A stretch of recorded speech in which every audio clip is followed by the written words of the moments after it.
In just 10 months, the world's largest empire collapsed. A Tsar who ruled over 180 million people was overthrown, murdered, and replaced by the world's first communist state. This is the story of 1917, the year that changed everything. How did a few strikes and protests bring down a 300-year-old dynasty? Why did the Russian people turn to revolution? And how did a small group of radical Bolsheviks seize control of the world's biggest country? Hit that subscribe button, we're about to witness one of history's most dramatic and bloody revolutions. The rotting empire. By 1917, the Russian Empire was a giant with feet of clay. Tsar Nicholas II ruled over 1/6 of the world's land, from Poland to the Pacific Ocean. But beneath the surface, the empire was crumbling. 85% of Russians were peasants living in medieval conditions. Most couldn't read or write. They worked land they didn't own, paying crushing taxes to landlords and the state. In the cities, workers labored 12-hour days in dangerous factories for starvation wages. Child labor was common, safety regulations didn't exist. And at the top sat Tsar Nicholas II, a man completely unprepared to rule. He believed he was chosen by God, but he lacked the intelligence, will, or vision to modernize his backwards empire. While the royal family lived in unimaginable luxury, ordinary Russians suffered. This inequality would soon explode into revolution. When World War I began, Russians rallied around their Tsar. St. Petersburg was even renamed Petrograd to sound less German. But the war would destroy everything. Russia was catastrophically unprepared. Soldiers went to battle without rifles, without boots, sometimes without bullets. At the Battle of Tannenberg, entire armies were annihilated. By 1917, Russia had lost 4 million soldiers dead or wounded.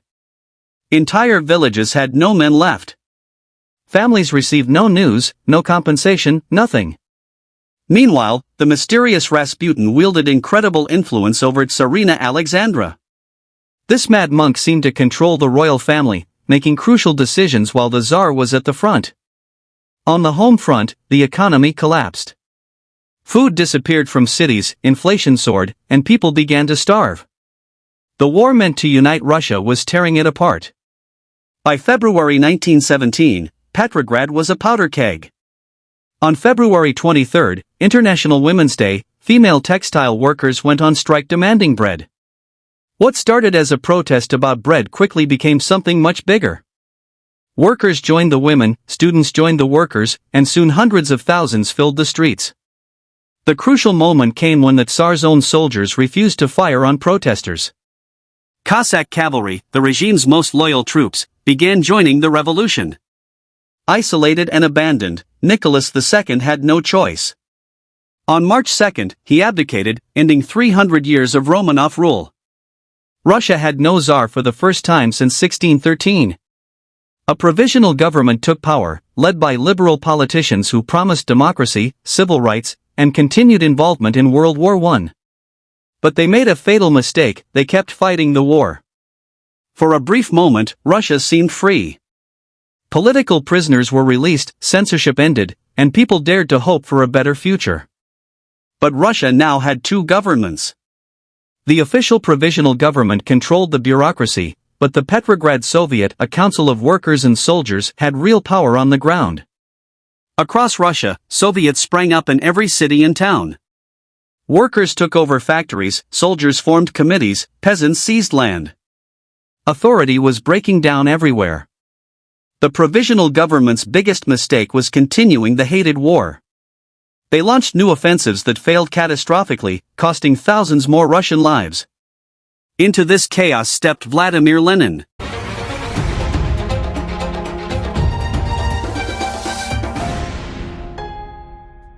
Returning from exile in April 1917, he arrived at Petrograd's Finland station with a radical message: end the war, overthrow the provisional government, give all power to the Soviets. Lenin's April theses shocked even his own Bolshevik party. He demanded immediate revolution, not gradual change. Many thought he was crazy, but events would prove him right. The July Days and Kornilov affair. In July 1917, frustrated soldiers and workers attempted an uprising. The July days saw armed demonstrations demanding the Provisional Government resign. The uprising failed. The government cracked down hard, arresting Bolshevik leaders and forcing Lenin to flee to Finland. It seemed the revolution might be over.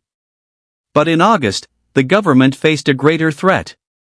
General Kornilov, the army commander, marched on Petrograd to establish a military dictatorship. Desperate, the Provisional Government armed the workers, including the Bolsheviks. Railway workers sabotaged Kornilov's trains, and his army disintegrated. The coup failed, but the government was fatally weakened. The Kornilov affair transformed Russian politics. The Bolsheviks, who had defended the revolution, gained massive support. By September, they controlled the Petrograd and Moscow Soviets. By October, Lenin was convinced the time had come. Returning secretly to Petrograd, he pushed the reluctant Bolshevik leadership to seize power.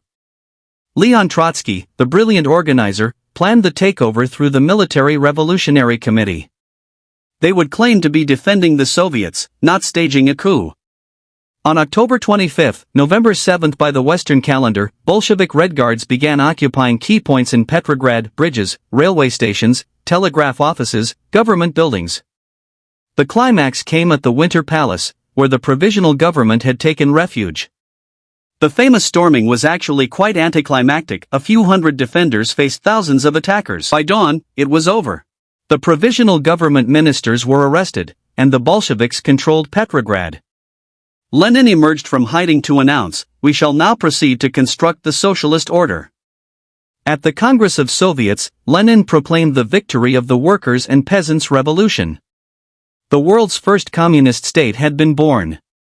Lenin immediately issued his famous decrees. The Decree on Peace called for ending World War I. The Decree on Land gave all land to the peasants. In March 1918, Lenin signed the humiliating Treaty of Brest-Litovsk with Germany. Russia lost huge territories, but Lenin got what he wanted: peace. But peace didn't last. By summer 1918, Russia was engulfed in civil war. The Whites, a coalition of monarchists, Democrats, and foreign intervention forces, fought the Bolshevik Reds. In July 1918, the Bolsheviks murdered Tsar Nicholas II and his entire family in a basement in Ekaterinburg. The old order was literally dead and buried. The Bolsheviks unleashed the Red Terror, systematic elimination of class enemies, war communism policies, nationalized industry and requisitioned grain, causing massive famine. The global impact. The Russian Revolution sent shockwaves around the world. For the first time, a communist party controlled a major country. Marxist movements everywhere were inspired. Communist uprisings erupted in Germany, Hungary, and Bavaria. The Western powers, terrified of communist contagion, intervened in the Russian Civil War. In America, the Red Scare led to mass arrests and deportations of suspected communists. Fear of revolution gripped the capitalist world. In 1919, Lenin founded the Communist International to spread revolution globally. The world was now divided between capitalism and communism, a conflict that would define the 20th century. The Russian Revolution also sparked a counter-reaction. Fascist movements in Italy and Germany gained support partly by promising to stop communist revolution. Long-term consequences. Lenin died in 1924, and Joseph Stalin gradually took control. Under Stalin, the Soviet Union became a totalitarian nightmare that killed millions of its own people. The revolution Lenin started in 1917 would eventually lead to the Cold War, a 45-year standoff between the Soviet Union and the United States that brought the world to the brink of nuclear war. But communism as Lenin envisioned it never worked. The Soviet system collapsed in 1991, 74 years after the October Revolution. Today's Russia under Vladimir Putin is neither communist nor democratic. It's an authoritarian state that Lenin would barely recognize. Conclusion. The Russian Revolution was one of history's great turning points. In 1917, a small group of determined revolutionaries changed the course of world history. The revolution created the Soviet Union, inspired communist movements worldwide, led to the Cold War, and shaped the entire 20th century. Its effects are still felt today. What can we learn from 1917? That even the most powerful empires can collapse when they lose the support of their people. That economic inequality and military disaster create revolutionary conditions. What aspect of the Russian Revolution interests you most? The fall of the Tsars? Lenin's rise to power? The civil war that followed? Let me know in the comments. If you enjoyed this deep dive into Russian history, don't forget to like, subscribe, and hit that notification bell for more historical content.